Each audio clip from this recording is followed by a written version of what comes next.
We're out in wolf country. Wolves are more likely to howl back to your attempts at howling than they are if you brought a recording of actual wolves howling and played that. So if you're ever out in the forest and you think you're in wolf country, try howling and see what happens. Now, so scientists will learn quite a lot just by the sounds they're making. They'll learn how big a territory the pack has, how many members are in it, who's maybe left the territory or died, who's got puppies, because you know he's telling their puppies, who's setting up a new group. And so they can learn quite a bit about the wolves. Dreams haven't shown up here yet. We had an intern at one point who played the bagpipes. She wanted to know what the wolves would do. She played the bagpipes for them. So she came out here and she played Scotland the Brave. And the first time she did it, the wolves howled.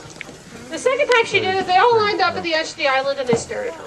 And the third time she did it, none of the wolves howled, nobody answered back, nobody showed up. They decided that sound was not important, they'd lost interest, they'd become habituated to it, and they decided they didn't care anymore. Yeah, just like you don't care, there's a big crowd staring at you, huh? Alright, well it is about time for the staff to take over. Are you guys ready over there? Yeah! What? Oh, you're still waiting? Not you guys, sorry. You don't get to go in. So for those who are interested in a chance to go into the wolves, I'll just put in a plug here. We do have a sponsorship program to adopt one of our animals for $175 a year. You can go in to meet it face to face. However, you have to be 18 to go in to meet the wolves. But for a younger audience, we do allow you to go in with the foxes. So Christmas is coming. Go look at Mom with those big puppy dog eyes. And anyone in the gift shop can give you more information on this.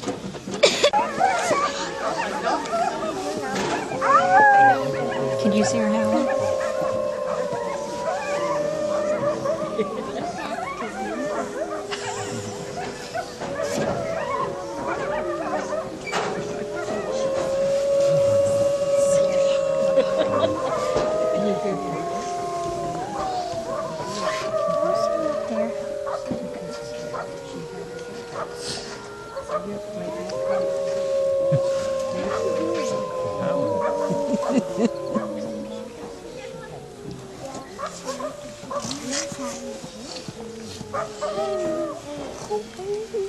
All right.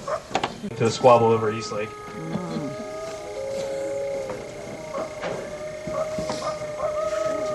And they might be going off to investigate all the commotion over there. Or they might mill around behind the trees there. We'll also ask them for different behaviors while they're up there, and they get food rewards for doing that stuff. So it keeps their brain engaged, keeps them focused, keeps their interactions with us positive, and they get food, which they love. So Dana's tossing some treats right into Wolfgang's mouth and Dharma's mouth, and they are both excellent at catching treats, so this is a good thing for them. We also have other enrichment items in here, like this teeter-totter that's behind me. Some of the wolves are pretty adept at getting on the teeter-totter. Ranky, if you guys, anybody was here earlier for a tour, and I think you might actually be able to see him tonight as you go around, loves doing the teeter-totter. It was something he kind of volunteered one day. He's like, oh, hey, look at this. I can sit on this thing and it rocks back and forth. Everybody look at me, I'm doing something cool.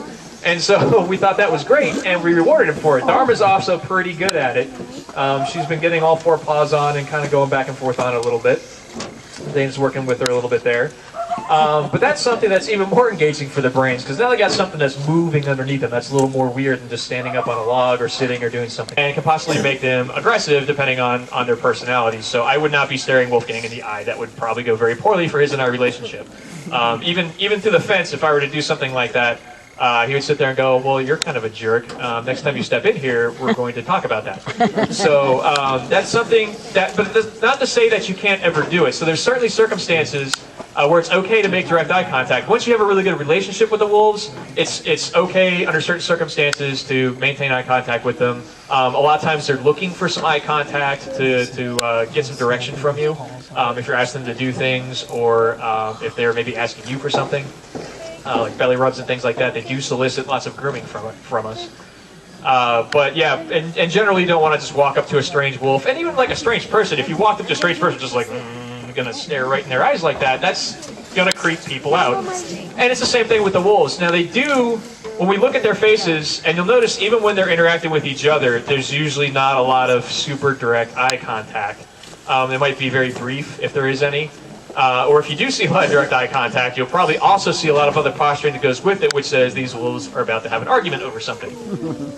And some of the other body language would be all their hackles would be up, so they can actually raise the fur along their necks and backs all the way down to their rump. It's actually something they don't really have a whole lot of control of. It's almost like goosebumps in humans. When we get really aroused or scared, we get goosebumps. It's called, the technical term is piloerection, and that's what they have too, and that will actually stand all the hair up on their back. Another thing to look at is their tail position. So Wolfgang sort of always carries his tail up a little bit. He's almost always slightly excited all the time.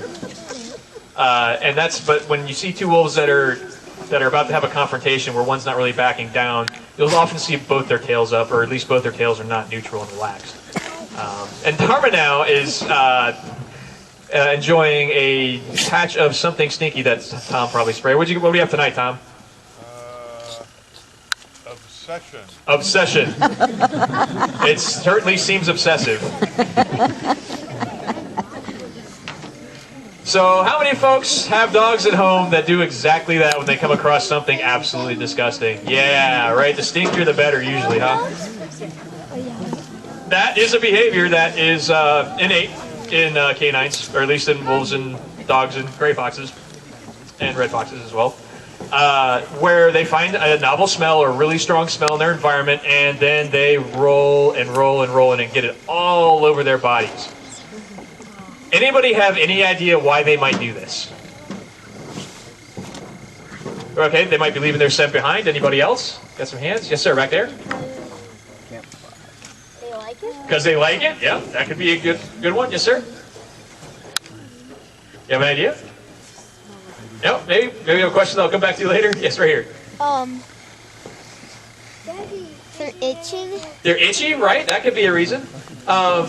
So it actually, what we think is probably going on, boy, she really likes that. Obsession was the correct title for that product. Wolves do actually sometimes rub their bodies against things when they're itchy. The fences in particular, they'll rub against the fences. Sometimes they rub against us and use us as scratching posts. We're really good at giving them scratches with our fingers. So they will do that when they're itchy, but usually when it's something stinky and smelly like that, they're doing it to get that stinky, smelly stuff on their body. So instead of maybe leaving their scent behind, what they're actually looking to do is pick that scent up. So they want that scent all over their body. And there was a hypothesis at one time that they were doing this to mask their scent, so that when they went hunting, they could sneak up on their prey and grab them and take them down without the prey ever knowing they were there. But as time has gone on, we've kind of found out that that probably doesn't hold water, because wolves aren't ambush predators. They don't sneak up on their prey. They're cursorial predators. They chase their prey. Whereas big cats do ambush their prey. They jump out of a tree, or they jump out of hiding, grab something and kill it instantly. Wolves have a much different hunting style, so that doesn't really work to their advantage. Not to mention, not only do they roll in things like perfume, or the scat of their prey, they'll also roll in bear poop, or cougar poop, or dog poop, or guts, or anything that they found that's sort of novel and super stinky. So you can imagine it's not advantageous if you're trying to sneak up on your prey to smell like another predator. If they're like, well, wait, no, I smell a cat sneaking around, but it's clearly not a wolf, so it must be fine. So that probably doesn't work to their advantage either. So what we actually think is going on is that they're getting this scent that they found all over their body, and then, like Katie was saying before, since the wolves are often spread out in their territory, they don't always stick together in a tight group. They can then go back to their group. Boy, that stuff is really strong. They can then come back to their group and then sort of show off this scent. So when you watch wolves come back together after they've been apart for a little bit, there's a lot of sniffing around the face and shoulder area. They tend to greet each other face to face. It's a pretty socially loaded area on their body. So they're immediately going to pick up on those scents that this other wolf found. So it's another form of communication, sort of both long and short distance, right? So they're communicating about something that's further away, but they're doing it at a close range by bringing that scent back to the rest of the pack. Now, where it goes from there, we're really not sure. It would seem like it's possible that the wolves are now aware that this thing is somewhere in their territory, and it might be something that they want to go investigate now that this wolf has knowledge of it. But that's kind of the current running theories. They're doing that more to share that with everybody else. And again, if any of you have had dogs that do that, they're usually really happy to share that smell with you after they're done. And there goes Wolfgang. So he's also going to enjoy the obsession. And look absolutely goofy while doing it. Of course, it's really hard to just wriggle your body on the ground majestically. But if anybody was going to do it right, Wolfgang, it'd be you. Okay. Do we have any more questions? More questions? Feel free to, and we'll be able to take you up. Hand right over here.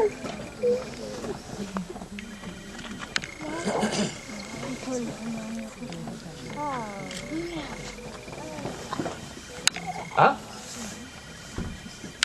When we bring people in? Well, when we bring people in, we usually keep the wolves in here because they usually come in to meet the wolves. The only wolf we tend to move is Wolfgang, since, like I said, he's a little more intense than the other wolves, and he hasn't really been interested in meeting new people. So we usually put him. There's a holding pen down there that we throw lots of spam and treats into, and he kind of knows the routine. So we'll take him down there, and he knows, oh, it's time to get. We call it the party pen. Like, oh, it's time to go to the party pen. There'll be pizza boxes and stuff with things in there for him to play with. Yeah, he's into string cheese right now. String cheese, yeah, it was the flavor du jour earlier today. So that's how we move them. But then when we need to move them to other enclosures, all these guys are leash trained, so we'll actually just leash them up and walk them to the other enclosures. So it's pretty handy like that. All right, you guys want to howl one more time? We got Dharma up on the lawn there, so maybe she'll give us a show. All right, on 3. Let me turn this off so I don't blow out speed.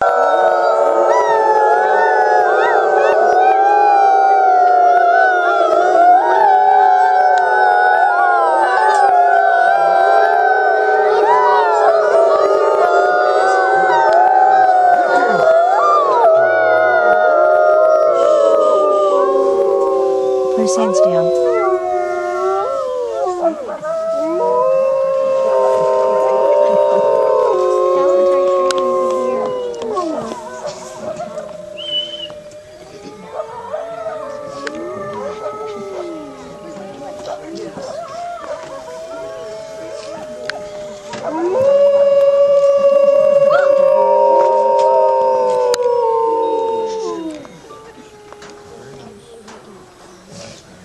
All right, awesome job, guys. Well, thanks for coming out.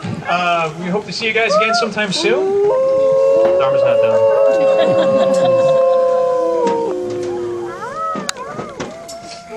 We need like a little light. Howl, not howl. Howl, not howl.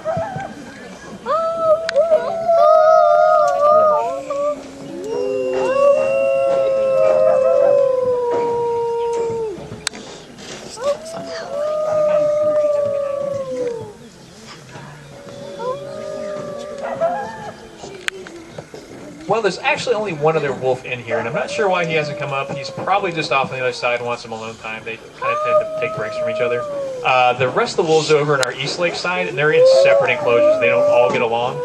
So, like in the wild, right, they just would have dispersed and made their own territories, but we've got the fences, so we have to kind of do that for them, and then make sure that they don't end up living with somebody they don't like very much. There goes coyotes again. Well, cool. That's the end of this program. This is an after-hour night, so if you guys want to hang around and walk the loop trail, there'll be staff positioned along the way if you guys have more questions about stuff about the park. We'll also be hanging out up here for a little while, so feel free to hang out and ask questions up here. And then have a safe trip home when you guys go home.